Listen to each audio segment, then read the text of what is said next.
लहंगा लेबू हलाली ना चाहिए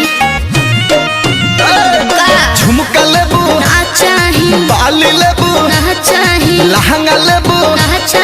हलालियो ना का लेबू बुला के ससुरारी में करेलू नतीजा रंग डलवावे में करेलू नतीजा बॉडी पिचुकारी राउर मोट बाय जीजा बॉडी पिचुकारी राउर मोट बाय जीजा बॉडी पिचुकारी राउर मोट बाय जीजा। अरे पगली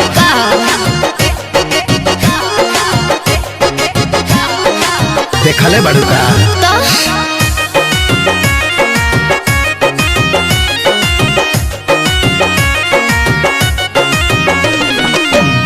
बड़ बात कइलू फोनवा पसाली लागताड़ू खेलल खाइल बाड़ू तू तो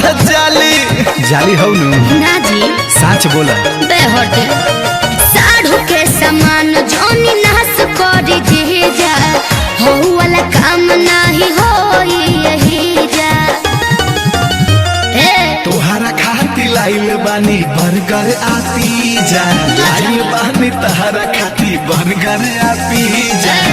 बॉडी पिचुकारी राउर मोट बाय जीजा बॉडी पिचुकारी राउर मोट बाय जीजा बॉडी पिचुकारी राउर मोट जीजा। साचो में का तो झूठ बोले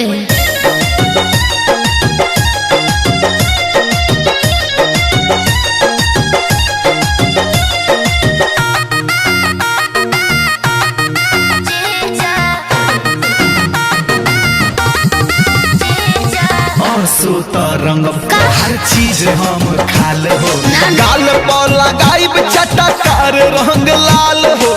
ना जिदा ना हो जाई दूसरा के धन पर रह जाइला हो हर के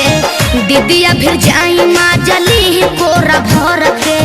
अरे वो पुरान गाड़ी है अमर के कैंसिल करवा देलू बीजा दीपक के कैंसिल करवा देलू बीजा